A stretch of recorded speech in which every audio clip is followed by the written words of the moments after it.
जय जय श्री कृष्ण, जय जय श्री राधे राधे। तो आज मार्कंडेय पुराण में सभी वर्णाश्रमों के सामान्य धर्म,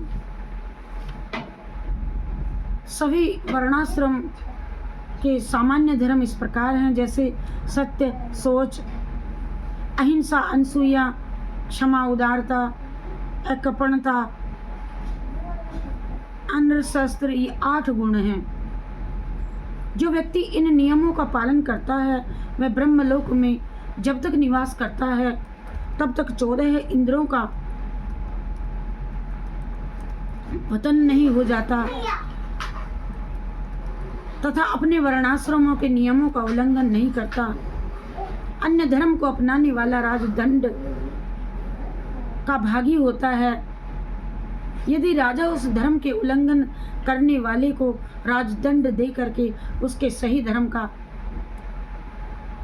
धर्म पर नहीं लगाता है तो राजा अपने इष्ट और पुण्यों का विनाश करता हुआ अधोपतन को जाता है। इसीलिए राजा को चाहिए कि धर्म से चयित व्यक्ति को राजदंड दे करके सही धर्म पालन करने के लिए बाध्य करें। मदालसा ने अपने पुत्र अलर्क को ये विद्या दी। इतना सुंदर पाठ, अलर्क को राजधर्म की शिक्षा दी। माता इसमें तो आ रही ये तो शादी इसका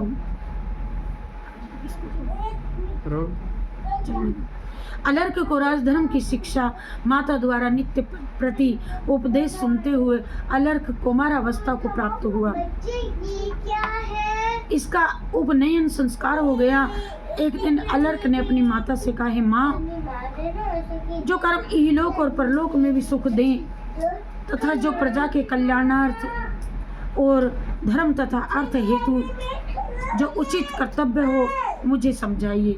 आप वह मुझे बतलाइए, मुझे समझाइए। मदालसा बोली कि हे पुत्र, राजा का राज्याभिषेक हो जाने पर सर्वप्रथम कर्तव्य प्रजा को सुख रखना है, प्रजा को सुखी रखना है, व्यसनों को त्याग करना है, अपना मंत्र अर्थात भेद किसी को नहीं देना है, बाहर शत्रुओं से अपनी रक्षा करनी चाहिए, शत्रु की कमजोरियों का पता करना चाहिए, अच्छे व बुरे मंत्रियों की पहचान रखनी चाहिए। ऐसा उपाय करना चाहिए कि मंत्री शत्रु के संपर्क में ना आए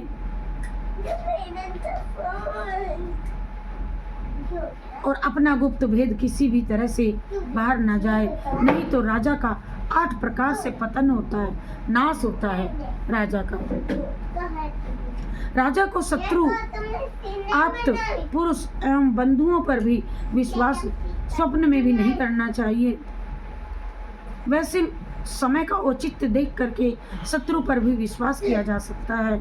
राजा को स्थान, अक्षय, वृद्धि को जानने वाला तथा संधि, विग्रह आदि 6 गुणों को जानने वाला होना चाहिए। कामी नहीं होना चाहिए राजा को सदा ही शत्रु का विरोध करने से पूर्व सर्वप्रथम अपने को, फिर मंत्रियों को, फिर सेवकों को, फिर प्रजाजनों को वश में करना चाहिए, अन्यथा राजा को ही शत्रु के वशीभूत होना पड़ता है। बेटा, मदालसा ने कितना सुंदर शिक्षा दी है। काम, क्रोध आदि शत्रुओं पर राजा को सर्वप्रथम विजय प्राप्त करनी चाहिए, क्योंकि काम, क्रोध, मद, लोभ, मान एवं हर्ष ये सभी नीच स्वभाव वाले राजाओं के विनाश करने वाले ये भयंकर शत्रु हैं। और काम के वशीभूत होने के कारण पांडु की मृत्यु हुई,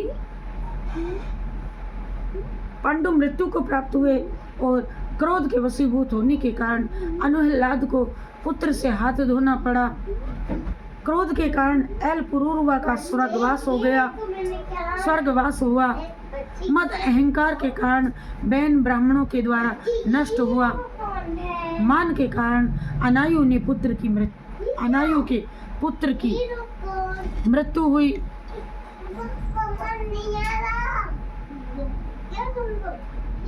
तथा हर्ष के कारण पुरंजय का विनाश हुआ।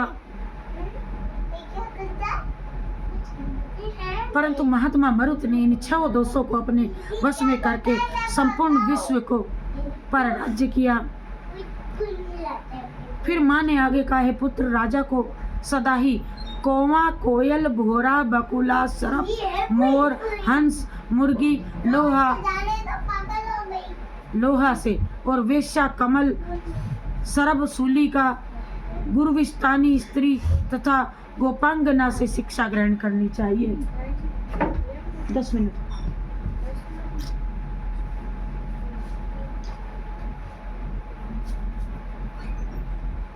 राजा को आग की चिंगारी तथा शालमनी बाज के समान चेष्टा वाला तथा इंद्र, सूर्य, यम, चंद्रमा एवं वायु के समान पृथ्वी का पालन करने वाला होना चाहिए। जैसे इंद्र वर्ष में 4 माह वर्षा करके पृथ्वी को संतुष्ट करते हैं, उसी प्रकार राजा को भी दान आदि के द्वारा प्रजा को प्रसन्न रखना चाहिए। जिस प्रकार सूर्य 8 वर्ष में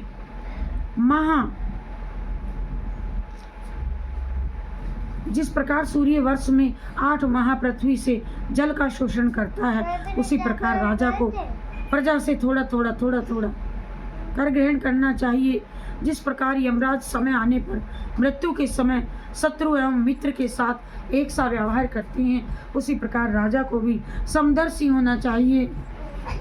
और जिस प्रकार चंद्रमा से सभी प्राणी सुख शांति को प्राप्त करते हैं, ठीक उसी प्रकार राजा को प्रजा के साथ ऐसा व्यवहार करना चाहिए जिससे कि सभी प्रजा राजा के आचरण से प्रसन्नता अनुभव करे। जिस प्रकार वायु सभी प्राणियों के गुप्त रहकर विचरण करता है, ठीक उसी प्रकार राजा को भी अपने गुप्तचरों के द्वारा नगरवासियों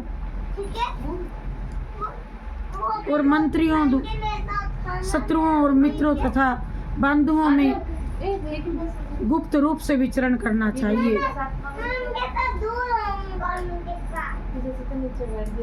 हे पुत्र, जिस राजा का मन लोभ, अर्थ एवं अन्य किसी प्रकार के आकृष्ट नहीं होता, वह स्वर्ग को प्राप्त करता है।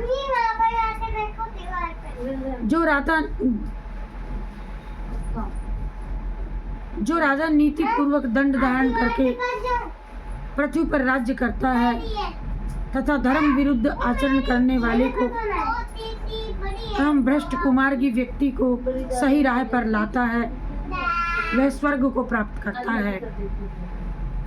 तथा जिस राजा के राज्य में वर्णाश्रम धर्म एवं धर्म का नाश नहीं होता, वह राजा इहलोक और परलोक दोनों लोक में ही सुख पाता है। हे पुत्र, राजा का महान कर्तव्य एवं वृद्धि का मूलभूत कारण यही है कि इस प्रकार चारों वर्णों की रक्षा करता हुआ राजा इस लोक में सुखों का भोग करता हुआ इंद्रलोक को प्राप्त होता है। तो वर्णाश्रम धर्म की शिक्षा अलर्क ने अपनी माता मदालसा से कहा, माँ, हे माँ, आपने हमें राजधर्म बताया, अब कृपा करके वर्णाश्रम धर्म बताने की कृपा करें। तो माँ मदालसा बोली, हे पुत्र, 4 वर्णाश्रम धर्म होते हैं, ब्राह्मण, क्षत्रिय, वैश्य एवं शूद्र। अब एक एक का धर्म सुन लो। ब्राह्मण को दान, अध्ययन एवं यज्ञ करना, ये 3 धर्म हैं। कोई भीषण संकट आने पर भी वह 4था धर्म अपनाओ। ब्राह्मण की जीविका के 3 साधन हैं, पवित्र मन से यज्ञ करना, अध्यापन एवं पवित्र भाव से प्रतिग्रह कर्म। और क्षत्रियों के भी 3 धर्म हैं, दान, अध्ययन एवं यज्ञ करना।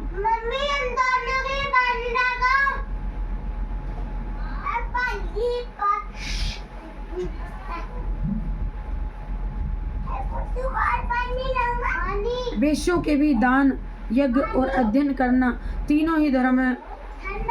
तथा जीविका के साधन व्यवहार करना, पशुपालन तथा कृषि करना। इसी प्रकार शूद्रों के 3 धर्म, दान एवं यज्ञ, तीनों जातियों ब्राह्मण, क्षत्रिय तथा वैश्य की सेवा करना है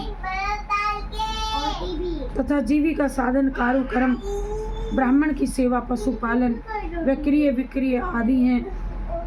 माँ बोली, ये रहे वर्ण व्यवस्था के अनुसार धर्म कर्म और आश्रम के अनुसार कर्म। सुनो, मनुष्यों को सदा ही अपने अपने धर्मानुसार आचरण करना चाहिए,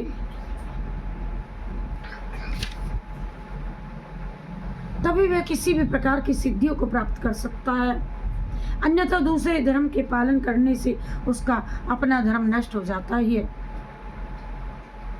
परंतु मृत्यु के पश्चात वह नरक का भागी भी बनता है।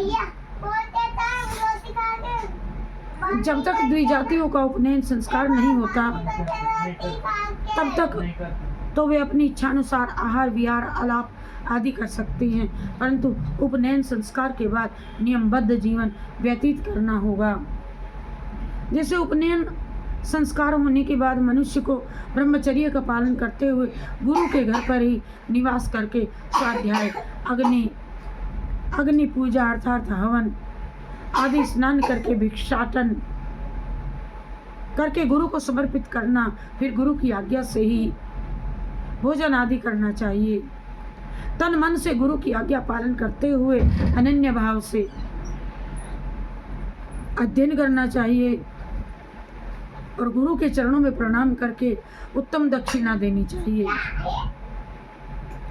फिर उसके बाद ब्रह्मचारी अपनी इच्छानुसार गृहस्थ आश्रम में प्रवेश कर विवाह आदि कर्म करे, अथवा यदि वह चाहे तो वानप्रस्थ आश्रम या चतुर्थ आश्रम में भी निवास कर सकता है। अथवा ब्रह्मचारी को गुरु के पास गुरु ना हो तो उनके लड़के या शिष्य के पास एक निष्ठ भाव होकर के रहना चाहिए।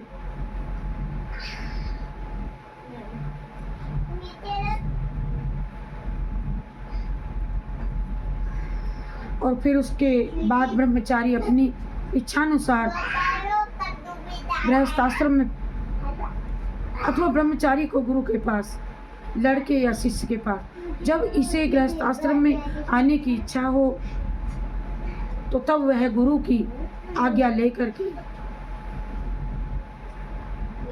घर आकर के समान कुल एवं गोत्र वाली जो कि स्वस्थ हो तथा हीन अंग वाली कन्या ना हो, उस कन्या से विवाह करना चाहिए और वर्णाश्रम कर्मों का पालन करते हुए धनोपार्जन करना चाहिए। फिर पितर देवताओं अतिथि को श्रद्धा पूर्वक प्रसन्न रखते हुए अपने शरण में आए हुए का पालन करना चाहिए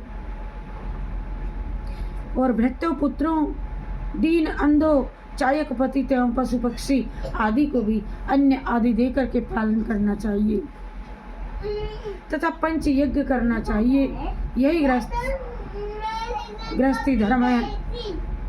अपनी यथाशक्ति पितरों, देवताओं, अतिथियों तथा स्वजातियों को खिलाने के बाद ही शेष बचे हुए भोजन को अपने सेवकों के साथ खाना चाहिए। मदालसा बोली, गृहस्थ धर्म का संक्षिप्त रूप से मैंने तुम्हें वर्णन किया,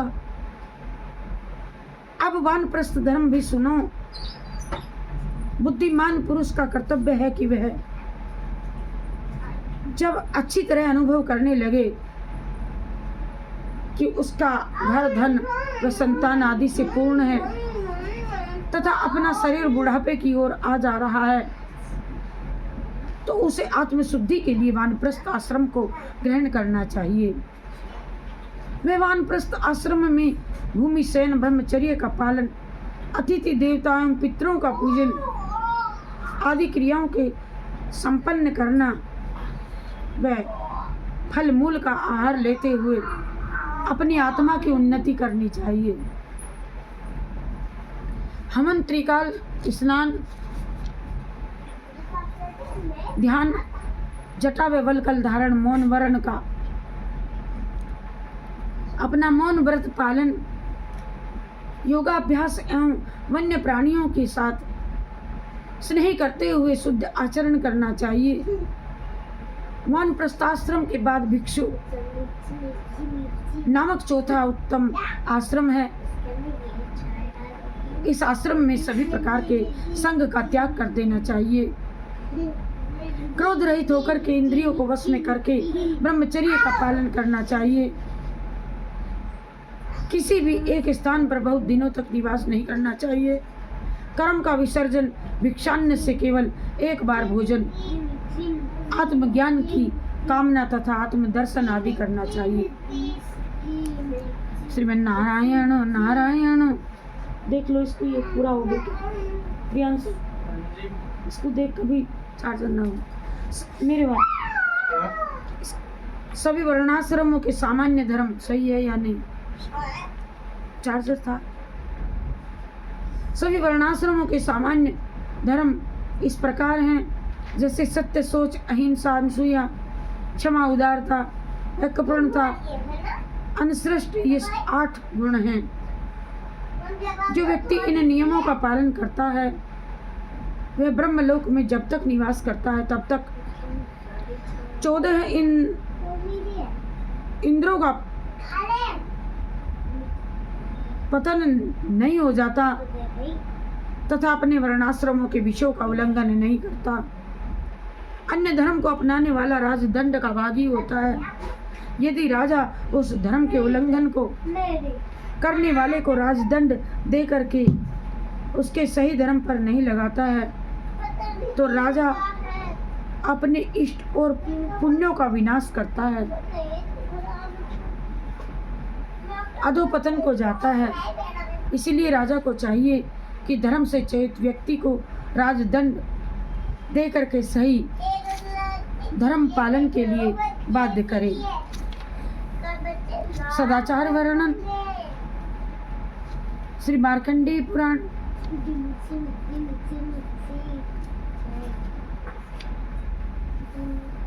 और माँ द्वारा अलर्क को अंगूठी भेंट। इस प्रकार माता मदालसा के उपदेश देते अलर्क तो बड़ा हो गया, जवान हो गया, विधि पूर्वक शादी हो गई। फिर अलर्क गृहस्थ धर्म का पालन करते हुए अनेक पुत्रों की उत्पत्ति तथा अनेक यज्ञानुष्ठानों को करते करते पिता की आज्ञा का पालन करता रहा और वृद्धावस्था आने पर वन में जाकर के तपस्या करने की इच्छा से ऋतुध्वज ने पुत्र अलर्क का राज्याभिषेक किया और वन गमन करते समय माँ मदालसा अलर्क को एक स्वर्ण की अंगूठी देती हुई बोली, रे पुत्र, ए मेरे पुत्र, गृहस्थ जीवन दुखों का घर है, इसीलिए जब कभी तुम्हें अपने प्रिय अथवा बंधु का वियोग, शत्रु बाधा, धन नाश, अन्य कोई भीषण आपत्ति आवे तो इस अंगूठी से पत्र को निकाल करके इस पर लिखे हुए सूक्ष्म अक्षरों में लिखे गए पाठ को याद करना बेटा। इसके बाद अपने पुत्र को वे माँ मदालसा आशीर्वाद देती हुई राज्य देकर ऋतुध्वज मदालसा के साथ तप करने के लिए वन को चले गए और अलर्क का आत्मज्ञान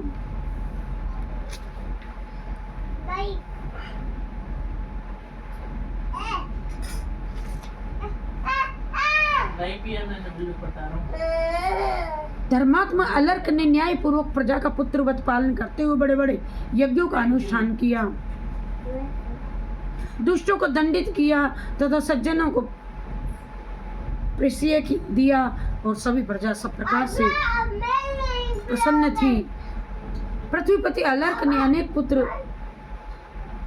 अनेकों पुत्र हुए जो शक्तिशाली पराक्रमी धर्मात्मा महात्मा व कुमार्ग के नाश करने वाले थे।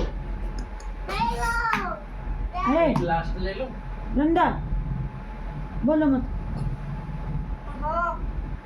पृथ्वी का पालन करते हुए अलर्क के अनेक वर्षों का समय एक दिन ही समान व्यतीत होने लगा और प्रिय विषयों का उपभोग करने के पश्चात भी उसके हृदय में कोई वैराग्य भाव उत्पन्न नहीं हुआ और न धर्म अर्थ के अर्जन करने में उदासीनता हुई। अलर्क का बड़ा भाई धर्मात्मा स्वभाव वनवासी जीवन व्यतीत करता था। उसे अलर्क विषय भोगी है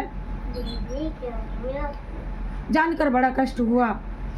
अतः उसने अपने भाई अलर्क को तत्व विज्ञान कराने के उपाय के संबंध में बहुत समय तक विचार किया। अंततः गत्वा उसने शत्रु काशी नरेश की शरण में जाना उचित समझा। वह काशी नरेश के यहाँ गया और राज्य प्राप्त करने की इच्छा व्यक्त की। काशी नरेश ने अपने दूत से अलर्क को संदेश भिजवाया कि वह सुबाहु को राज्य सौंप दे। अलर्क ने भी दूत से संदेश भिजवा दिया कि अगर मेरे भाई सुबाहु आकर मुझसे स्वराज्य मांगे तो मैं उन्हें सहर्ष राज्य सौंप दूंगा, अन्यथा युद्ध के भय से मैं अल्पांश भी पृथ्वी नहीं दे सकता। महामती सुबाहु ने भी क्षत्रिय धर्म के अनुसार याचना करना उचित नहीं समझा। अतः काशी नरेश ने एक बड़ी सेना लेकर अलर्क के राज्य पर आक्रमण कर दिया। अलर्क को पराजित होना पड़ा। अलर्क का कोष भी रिक्त हो गया, सैन्य बल समाप्त हो गया, जिससे अलर्क को के हृदय को बड़ा कष्ट हुआ। वे घबरा कर बहुत व्याकुल हो गए। अंत में माँ मदालसा जी द्वारा दी गई अंगूठी में रखे गए पत्र को पढ़ने की याद आई। उन्होंने पत्र निकाला और उस पर लिखे शासक को पढ़ लिया और उसके पढ़ते ही अलर्क का मन प्रफुल्लित हो उठा। उसमें लिखा था, संगति को पूर्ण रूपेण त्याग देना चाहिए। यदि उसका पूर्ण रूप से त्याग न किया जा सके तो सज्जनों का संग करना चाहिए, क्योंकि सत्संगति ही औषधि रूप होती है। और काम का पूर्ण रूपेण त्याग कर देना चाहिए। यदि उसका पूर्ण रूप से त्याग कर सकना संभव न हो तो कामादि कार्य भी मोक्ष की इच्छा से ही करना चाहिए, क्योंकि मोक्ष का यही श्रेष्ठतम उपाय है। अलर्क की माँ द्वारा लिखे गए इस पाठ को बार बार पढ़ा और निश्चय किया कि मनुष्य को कल्याण के लिए मोक्ष की कामना ही उसका एकमात्र उपाय है और सत्संग ही उसका साधन है। इस प्रकार विचार करते हुए भावातुर होकर के अलर्क महात्मा दत्तात्रेय जी की शरण में गए। उनके चरणों में प्रणाम कर यथाविधि पूजन किया तथा प्रार्थना की कि हे महात्मन, आप मेरे ऊपर कृपा करके मेरे दुखों को नष्ट करिए। मैं विषय भोगी में आसक्त होकर के दुख के अत्यंत दुखों से दुखी हो गया हूँ। महात्मा दत्तात्रेय जी ने कहा कि हे राजन, मैं तुम्हारे कष्टों का अभी निवारण कर देता हूँ। इन्हें चुप करना बेटा। परंतु तुम पहले मुझे बताओ कि तुम्हें किसी प्रकार का दुख व्याप्त है। सर्वप्रथम तुम ये विचार करो कि तुम किसके हो, दुख किसका है। अंगी भाव और निरंग, इन सब का विचार करो। दत्तात्रेय जी का कथन, इस कथन के बाद अलर्क आत्मा के भौतिक दैविक आध्यात्मिक दुखों के आधार पर एवं आत्मा, इन दो विषयों पर गहन विचार करने लगे। गंभीरता पूर्वक विचार करने के बाद राजा हंसकर बोले, मैं तो पृथ्वी जल ज्योति वायु एवं आकाश में से कुछ भी ना हूँ, फिर इस देह का आश्रय लेकर सुख की कामना करता हूँ। इस पंचभूतात्मक शरीर से सुख अथवा दुख की अनुभूति थोड़ी होती रहती है। इस प्रकार यदि होता भी है तो मुझे क्या हानि है अथवा लाभ ही है। स्वतंत्रता भाव से देह में स्थित होने के कारण मुझे घटने बढ़ने का भी सवाल नहीं है। मुझे नित्य प्रभुत्व स्वभाव की प्राप्ति है। न्यूनाधिक के कारण नीचा ऊंचा भी होता हूँ। अतः मुझे ममता को त्याग करके ज्ञान की प्राप्ति करनी चाहिए।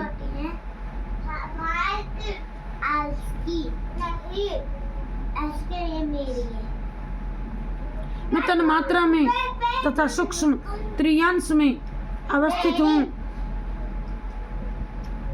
इस मेरे शरीर का भूत स्वभाव युक्त अतः दुख सुख कुछ भी नहीं है। सुख दुख मन का धर्म होने से मन में रहते हैं, क्योंकि मैं मन में नहीं हूँ तथा मुझे सुख दुख भी नहीं है। मैं यदि मन बुद्धि अहंकार कुछ भी नहीं हूँ तो मुझ में अंतःकरण से उत्पन्न दुख से प्राकृत कैसे किया जा सकता है। ये जो कद्दू सब्जी है ना, मैं मन कद्दू सब्जी हमको बहुत पसंद आई ना।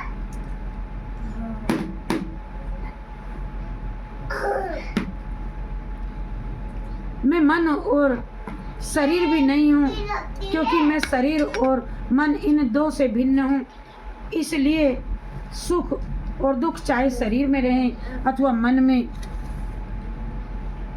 इससे मेरे पर कुछ भी प्रभाव नहीं पड़ता। इस शरीर के लिए बड़े भाई राज्य की कामना करते हैं, और जबकि ये शरीर पंचभूतात्मक है तो इसकी उनकी गुण प्रवृत्ति में मेरा क्या तात्पर्य है, क्योंकि हम दोनों भाई शरीर से भिन्न हैं।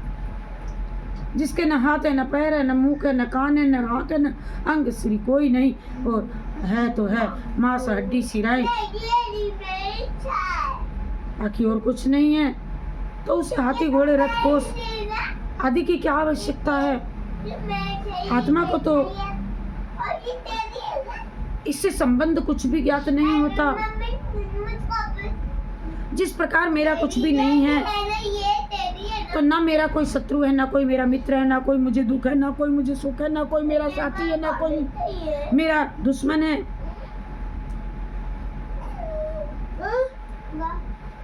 मेरा कोई कुछ नहीं है तो फिर और न दूसरे का ही।